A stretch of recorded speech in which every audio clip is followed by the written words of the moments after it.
It's lovely to see you here. We're sitting here at BESIG in Stuttgart, 2012. I'm sitting here with Ian Badger. My name is Hodgson, and I'm very excited about this app of yours, the listening app. It goes with the book, the listening book. And I wanted to ask you a little about the history. What brought you to where you are right now? Well, as far as the app goes, it was a very interesting project because it's obviously the first book that I've written where we knew we were doing a book, and then we also knew that from the book there would be an app. So we had that in our mind all the way through, and it's all come to fruition. And that's basically it. But we feel this is people using apps more and more, something that they can use when they're on the go. It works very well. Can you tell us a little about your approach to listening? Okay, well, I mean, as I was saying in my talk earlier today, I work for large companies, and those companies operate all over the world, and it's key for me that everyone within the company can understand people from different countries. And in many cases, they have nothing to do with the UK, they may have nothing to do with the US. So over 20 years, I've just developed training systems which heavily involve helping people to understand different accents, different cultures, because we're trying to assist business communication. And if you can't understand what people talk about, because you've only studied a very standard type of English, be it American English or British English, it doesn't really help you when you're having to deal with your Indian consultants or your Chinese partners or whatever. So it comes from that. Absolutely. What interests me very much is that you didn't go the route of looking for some journalists, but you actually went out and interviewed them. Yes, which we've always done. So I've had a history over the last 20 years of recording in company, in sales office, and whatever. And so based on that, I wanted to just look at the real thing, and we wanted to use real people. We didn't want to just, I've scripted things before based on corpus ideas, but no, we wanted to get real people, real stories, real interest, real cultural points coming through. And I think we only get that from interviewing real people. In the original discussion about the book, there was some ideas about semi-scripting things, but that was a brave decision just to say no. So what we did, I had a plan, discussed it with my friends and how we would cover 20 areas. Then we did the recordings, and then we realised that actually that area didn't work, and that area didn't work, or we got a fantastic new recording from here. So I had to then modify the plan, change the plan, because we were taking account of just the type of material that we were getting. So it's a different approach from traditional coursebook writing, where you have a syllabus and you sort within that. Here we're working essentially from the material, and then Very interesting. Do you see any distinct differences between working with a book and with the app? At the moment, the app is very, very new. We're really waiting to see how people respond to it. The initial response has been fantastic. As we say, we've won the prize for it. We're absolutely delighted about that. No, I see different people using things in different ways. Not at the moment, not everyone's got an iPad. But if you've got an iPad, it's just a wonderful way to have everything at your fingertips, which of course you don't have if you're just working with the book and the MP3 CDs.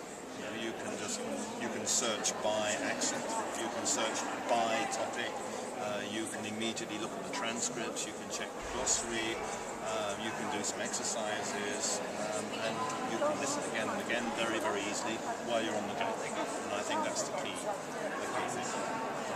Well, congratulations. There's perhaps one more thing that I'd like to know is how did you go about finding people for these interviews? Well, a range of sources. First of all, unfortunately, Collins is a very large international company, so we could tap into quite a lot of the people that work for Collins around the world, or contacts of people that they had around the world. So we can use that personally. I actually recorded a few people at Bristol University. We have some students, master's students, PhD students from China, Japan, Thailand, so we use some of them as well.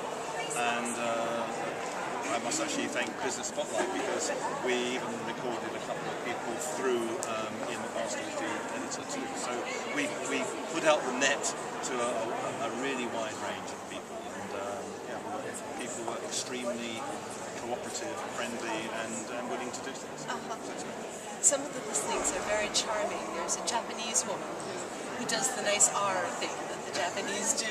Yes, there's some lovely. I mean, it's so fresh and it's so real, and you couldn't ask an actor couldn't. Well, maybe they don't, but to get so many brilliantly acted things, it wouldn't work. So just dealing with real people, the personalities come across in the recordings, and there's so many interesting things, as I say, culturally and linguistically, which are there, and great springboards for discussion if you're using the class.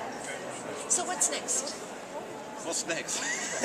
Well, I was having a little break from writing, actually. I'm very busy with my own training business. I've been working in Germany this week, working with supply chain centres. It's something I get involved in a lot. I've got a major project going on with helping an IT transition area where people are being, some people are being relocated from one country to another, where there's a large influx of Indian back office people helping, and so I'm helping with that project. That involves a lot of writing. It involves doing my own recordings. I'm doing new videos of Indian speakers who are the counterparts of the people I'm working with. So at the moment I'm just very busy training. I'm also been doing talks, so that's keeping me out of trouble. Something that many trainers would love to have is a corpus of recorded business English. Is there anything afoot in that direction? Corpus of business English. I don't. Not that I know specifically. There's always a danger with some corpus.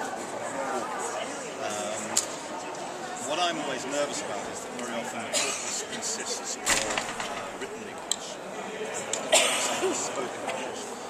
I don't know what will happen with college, because the fascinating thing is that we've been able to use the corpus to build our course, which again has some spoken English, but it has also a lot of written English.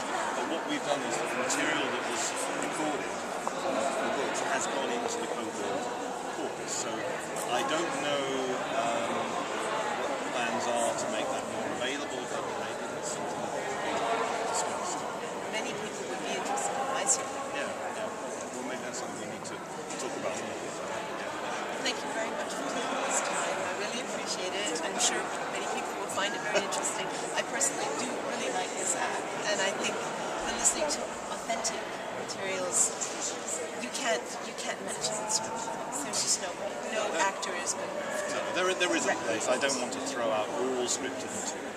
There is a place at certain lower levels, and other times when you want to create some kind of model. I've written books myself where we've had scripted material, but when you're short of time, you're working particularly in a company environment, and people really want to work on the language that they have to understand. I think there's no substitute. All right. Well, thank you. Thank you For taking the time, and my pleasure. have a good rest of the month. Thank you very much. Okay.